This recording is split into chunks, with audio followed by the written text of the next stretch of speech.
Hello friends. तो आज हम आपको दिखाने जा रहे हैं एक ऐसी कहानी जो कि सच्ची घटना पर आधारित है। इस कहानी का मेन हीरो होता है एक लड़का जिसका नाम एरन है।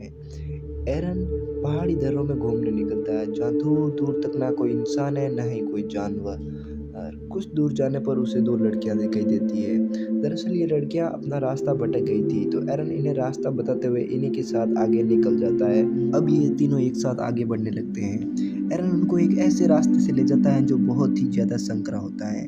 जब ये तीनों एक पतले दर्रे से होकर गुजर रहे होते हैं तो एरन वहाँ से कूद जाता है। ये देखकर दोनों लड़कियां घबरा जाती है। उन्हें लगता है कि एरन नीचे गिर गया, लेकिन नीचे बहुत सारा पानी होता है और एरन को इस बात का पता होता है। अब एरन नीचे से इन दोनों लड़कियों को आवाज़ लगाता है कि तुम भी नीचे आ जाओ।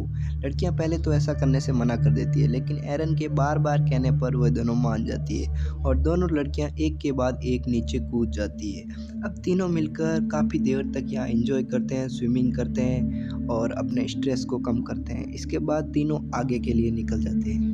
एरन को अभी और आगे हाइकिंग के लिए जाना होता है, लेकिन लड़कियों को अब घर जाना होता है। एरन इन दोनों को अलविदा बोलता है और इन दोनों के साथ एक सेल्फी खींचकर आगे के लिए निकल जाता है।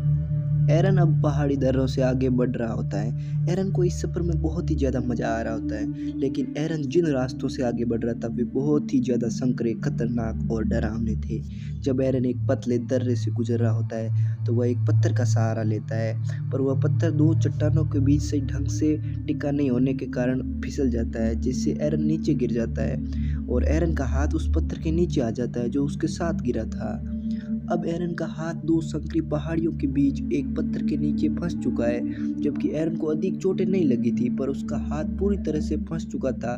वो अपने हाथ को निकालने की बहुत कोशिश करता है, पर उसे ये एहसास हो जाता है कि अब उसका हाथ यहाँ से नहीं निकल सकता।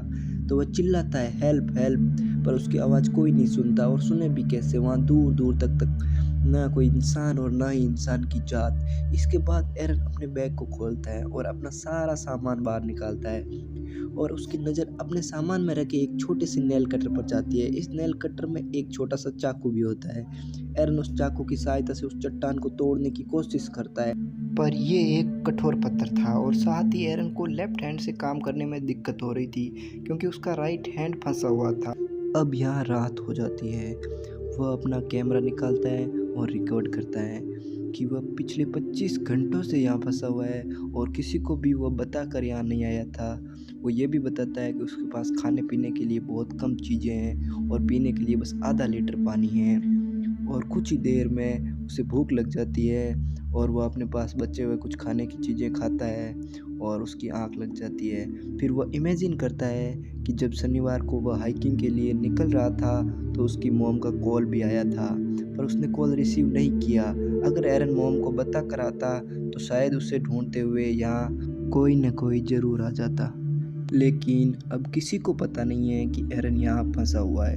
3 दिन से यहाँ फंसे रहने से एरन पूरी तरह से परेशान हो जाता है और वह तय करता है कि अब वो अपना हाथ काटेगा। वो हाथ को ऊपर से बांध देता है और उसके पास जो नेल कटर का नाइफ होता है उससे हाथ काटने की कोशिश करता है, पर उसकी धार पत्थर पर रगड़ने के कारण ख़त्म हो चुकी थी, जिससे कि हाथ की पतली स्किन भी नहीं कट पा रही थी। अब एरन निराश हो जाता है। अब एरन कैमरा निकाल के रिकॉर्ड करता है कि चाइना के सस्ते टूल कभी नहीं खरीदने चाहिए, ये किसी काम के नहीं होते, ये कभी भी साथ नहीं देते। इसके साथ ही अब यहाँ एक दिन और बीत जाता है।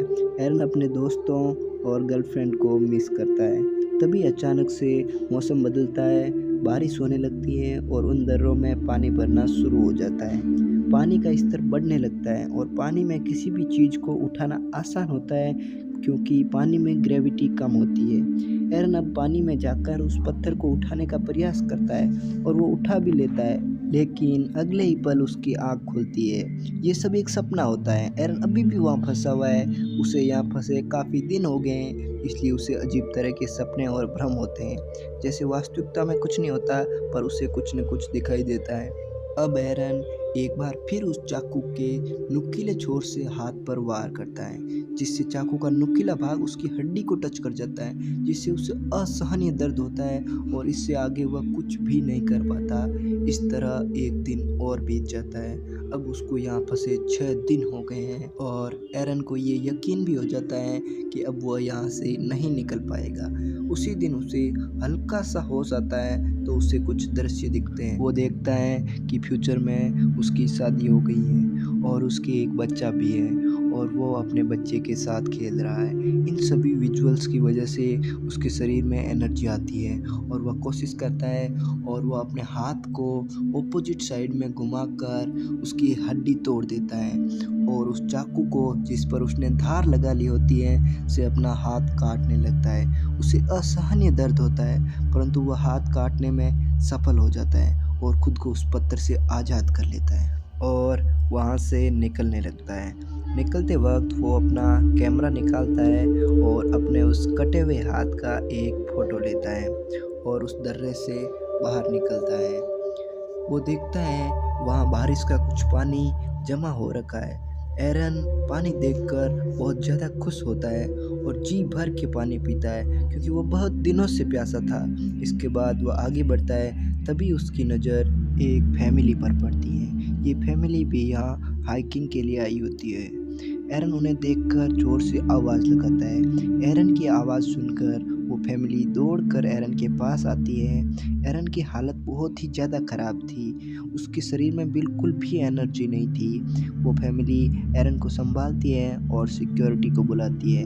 तभी वहाँ एक हेलीकॉप्टर आता है और एरन को वहाँ से हॉस्पिटल ले जाया जाता है। कुछ वक्त के बाद एरन फिर से स्वस्थ हो जाता है और इस घटना के लगभग 3 साल बाद उसकी शादी हो जाती है और इसके बाद एरन को एक बेटा भी होता है। एरन इन 6 दिनों में मौत को बहुत करीब से देखा था और यह कहानी एक सच्ची घटना पर आधारित है और यह घटना घटी थी 26 अप्रैल 2003 को। इस पर फिल्म भी बनी थी 2010 में और इस फिल्म का नाम था 127 आवर्स, क्योंकि एरन 127 घंटे तक वहाँ फंसा रहा था।